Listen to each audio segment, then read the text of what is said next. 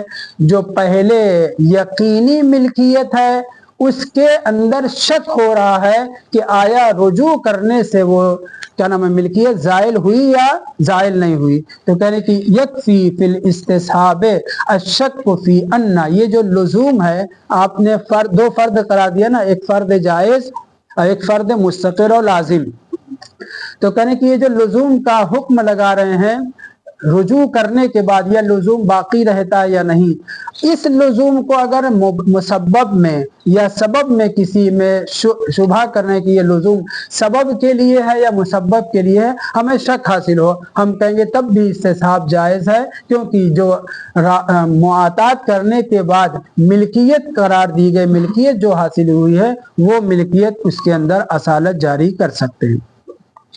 یکفی فی الاستصحاب الشک فی ان اللزوم، یہ جو لزوم ہے من خصوصیات الملک او من لوازم یا خصوصیات السبب المملک، ہم نے تو ابھی یہی کہا کہ شارع نے جو رجوع اور عدم رجوع کی بنیاد پر رجوع اور عدم رجوع کی بات کہی ہے اس کا تعلق سبب سے ہے، لیکن فرض کر لیتے ہیں کہ شک ہو کہ یہ جو لزوم ہے آیا سبب کی فرد ہے یا مسبب کی ہے، تب بھی چونکہ ملکیت معاطات کے ذریعے سے حاصل ہو چکی ہے وہی استصحاب کرنے کے لیے کافی ہے۔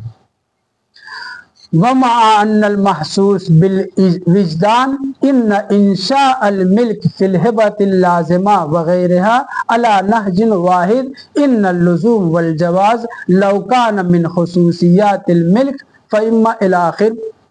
یہاں پہ توجہ کریں، یہ لزوم اور عدم لزوم کی جو ہم کہہ رہے ہیں ملکیت معاطات کے ذریعے سے لین دین ہوا، لین دین کرنے کے بعد میں نے اپنا جو معاطات کے ذریعے جو شے میں نے دی ہے، پہلے اس کے اوپر میری ملکیت تھی، معاطات میں قصد تملیک کے ساتھ میں نے زید کی ملکیت بنائی، واضح ہے۔ زید نے جو سمن کا مالک تھا اس کی ملکیت تھی، معاطات کرتے اس نے سمن مجھے دیا، توجہ کریں، سمن مجھے دیا، اس نے اپنا رابطہ سمن سے توڑا، میں نے اپنا رابطہ مسمن سے توڑا، مگر ملکیت ایک دوسرے کی بنا دی۔ ملکیت ایک دوسرے کی بنانے کے بعد کیا مجھے یہ حق پہنچتا ہے کہ میں تصور کروں، رجوع کا خیال کروں اور پھر وہ ملکیت ختم ہو جائے؟ صرف ارادہ رجوع سے وہ جو ملکیت حاصل ہوئی، مثلا اصل معاملہ اگر ہوتا بیعتو و اشتریتو کے ذریعے سے کوئی معاملہ کیا جاتا تو شارع کا حکم کیا ہے؟ آپ نے سمن اور مسمن جب منتقل کر دیا معاملہ ہو گیا پختہ، ہر ایک سمن اور مسمن کے اوپر جو منتقل ہوا ہے اس کی ملکیت حاصل ہے، وہ چاہے جیسے تصرف کر سکتا ہے۔ لیکن کوئی ان میں سے بائع اور مشتری میں سے یہ خیال کرے کہ میں واپس لے لیتا ہوں، میرے قصد کرنے سے وہ اس کی ملکیت ختم نہیں ہوگی، مسمن کے اوپر زید کی ملکیت ختم نہیں ہوگی، یا زید سمن کو واپس لینے کا رجوع کرنے کا ارادہ کرے، میرے پاس جو سمن اس کا ہے اس کے اوپر میری ملکیت ختم نہیں ہوگی۔ رجوع کے ارادہ کرنے سے جس طرح سے بیع اصلی میں ملکیت ختم نہیں ہوتی، اسی طریقے سے معاطات میں لین دین کرنے کے بعد ملکیت حاصل ہو جاتی ہے۔ ملکیت کے حصول کے بعد، ملکیت کے حاصل ہو جانے کے بعد قصد رجوع کی بنیاد پر، صرف رجوع کی نیت کے کرنے کے بعد اس کی ملکیت ایک دوسرے کی ختم نہیں ہوتی۔ جو چیز بالوجدان محسوس ہے وہ یہ ہے انشاء الملک فی الہبۃ اللازمہ، یہ بھی وضاحت کی ضرورت ہے۔ ہبہ اگر ہم کسی کو ایسے کو کر رہے ہیں جو ہمارا رشتہ دار ارحام میں سے نہیں ہے، بیگانہ ہے، تو اس صورت میں آپ چاہیں تو اس ہبہ کو واپس لے سکتے ہیں، کیونکہ ہبہ کرنے کے بعد ملکیت اس کے اوپر حاصل نہیں ہوتی۔ لیکن اگر وہ ہبہ آپ نے کسی رشتہ دار کو ارحام کو کیا ہے تو وہ ہبہ کیا ہے؟ لزوم آور ہو جاتا ہے، اس کی طرف اس میں جو ہے رجوع کی نیت سے اس کی ملکیت ختم نہیں ہوتی۔ تو کہہ رہے کہ جس طریقے سے ہبا میں یہ کہا گیا ہے کہ جیسے ہی آپ نے ہبا کیا صاحب ارحم کو، رشتے دار کو، اس کے اوپر ملکیت کیا ہو جائے گی؟ لازمہ ہو جائے گی۔ میرے رجوع کرنے سے وہ ملکیت ختم نہیں ہوتی۔ یا دوسری مثال اسی طریقے سے بیع اصلی، ابھی میں نے آپ کے سامنے ذکر کیا، بیع اصلی کیا، لین دین کیا، ثمر و مسمن ایک دوسرے کی طرف منتقل ہو گیا، میرے رجوع کرنے سے زید کی ملکیت جو حاصل ہوئی ہے مسمن کے اوپر وہ ختم نہیں ہوگی۔ کہنے علی نسق واحد، ایک ہی صورت اس میں ہے، بیع اصلی میں قصد رجوع کرنے سے ملکیت زید کی زائل نہیں ہوتی۔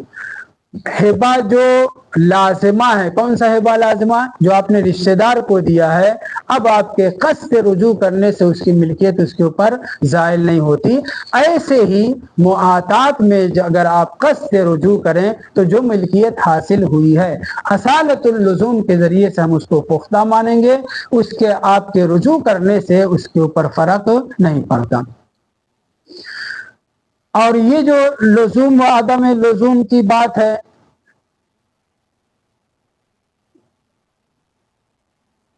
ہاں آگے بیان کریں، اور یہ جو لزوم اور عدم لزوم کی بات کر رہے ہیں کہ قصد ملکیت حاصل ہونے کے بعد معاطات میں ملکیت کے حصول کے بعد یہ ملکیت یا تو متزلزلہ ہے، ایک فرد متزلزل ہے، دوسرا فرد مستقر ہے۔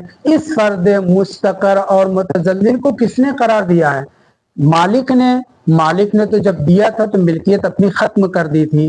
یا اس خصوصیت کا قائل شارع ہے، شارع اگر کرے تو قصد جو متعاطیین نے کیا ہے اس قصد کے خلاف شارع جو ہے حکم نہیں لگا سکتا۔ عبارت تھوڑا سا بھاری بھاری ہے لیکن مفہوم جو ہے واضح ہے، توجہ کریں۔ معنی المحسوس بالوجدان ان انشاء الملک فی الہبۃ اللازمہ، ہبہ لازمہ ذہن میں رہے کہ جو آپ نے رشتہ دار کو ہبہ کیا ہے اس میں جو ملک حاصل ہوئی ہے، یہ جو انشاء ملک ہوئی ہے، وغیرہا ہبہ لازمہ کے علاوہ ہو، ہبہ جائزہ علی نسق واحد، ایک جیسا ہے، وہ کس چیز میں کہ دونوں کو ملکیت حاصل ہوگی، بس فرق یہ ہے کہ ہبہ لازمہ میں آپ اپنے قصد رجوع کرنے سے اس کو واپس نہیں لے سکتے۔ ان اللزوم والجواز، یہ جو لزوم اور جواز کی بات کہی جا رہی ہے یہ شارع کی طرف سے ہے یا جس نے معاطات، جن لوگوں نے معاطات کیا اس کی طرف سے؟ کہنے کہ ان اللزوم والجواز لو کان من خصوصیات الملک، اگر یہ ملک کی آپ خصوصیات بنا رہے ہیں جواز رجوع اور عدم لزوم اور جواز کو، فإما أن يكون تخصيص القدر المشترك بإحدى الخصوصيتين بجعل المالک او بحکم الشارع، یہ جو آپ نے کہا کہ جواز و لزوم قدر مشترک ملکیت ہے، اس ملکیت کے قدر مشترک کے دو فرد آپ نے قرار دیا، ایک مستقر اور ایک جائز۔ یہ جو جائز اور مشترک قرار دے رہے ہیں یہ جعل شارع سے ہے یا جعل مالک سے ہے۔ مالک اس کو یعنی جو لین دین کر رہے ہیں ان میں سے کوئی ایک اس کو اس جواز و عدم جواز کی بات خصوصیت قرار دے رہا ہے یا اس خصوصیت کا قائل جو ہے شارع ہے۔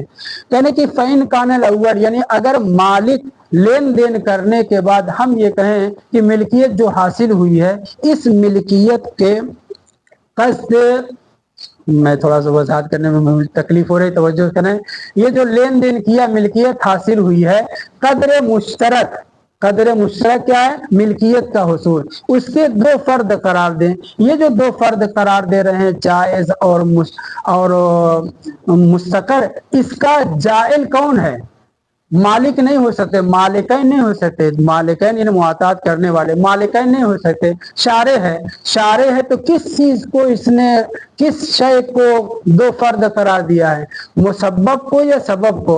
مسبب کو نہیں قرار دے سکتا کیونکہ مسبب میں مالکین نے قصد تملیک کیا ہے اور شارع اس کو فرد مستقر یا متزلزل نہیں کر سکتا۔ فَإِنْ كَانَ الْأَوَّلُ، اگر یہ ملکیت کی خصوصیت میں لزوم اور جواز کس کی طرف سے ہے؟ مالک کی طرف سے ہے۔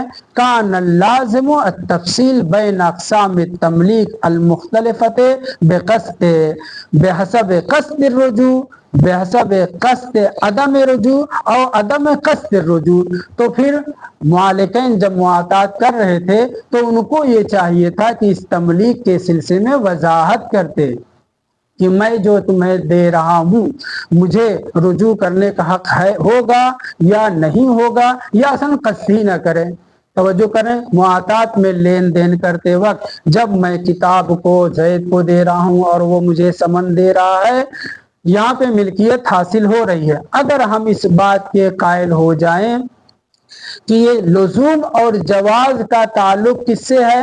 مالک سے ہے، تو پھر مالک کو پہلے ہی لین دین کرتے وقت اس کی وضاحت کرنا چاہیے کہ کون سی قسم کی تملیک میں تمہیں کر رہا ہوں۔ فَإِنْ كَانَ الْأَوَّلُ، اگر یہ جواز اور لزوم ملکیت میں مالک کے جعل کی طرف سے ہو، متعاطین کی طرف سے ہو، کان اللازم التفصیل، لازم یہ تھا کہ معاطات کرتے وقت اس کی تفصیل دیتے بین اقسام التملیک المختلفہ، کیونکہ تملیک جو کی جاتی ہے اس کی ملکیت کی مختلف نوعیت ہوتی ہے، بہت سی قسمیں ہوتی ہیں۔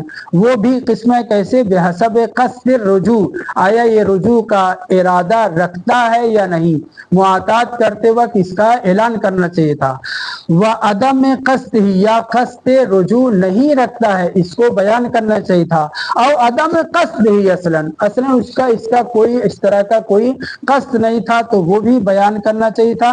اور یہ تینوں صورتیں معاطات کرنے کے وقت فرض کرنا بدیہی البطلان ہے، یہ ممکن نہیں ہے۔ لہذا لزوم اور جواز کا سوال ہی پیدا نہیں ہوتا، کس کی طرف سے؟ مالکین کی طرف سے، متعاطی کرنے والوں کی طرف سے۔ ایک مرتبہ دوبارہ سنیں، یعنی کہ قدر مشترک جو ملکیت کے اندر دو فرد تصور کیے جا رہے ہیں، اس دو فرد یعنی لزوم اور جواز کا تعلق مالک سے ہے یا شارع سے؟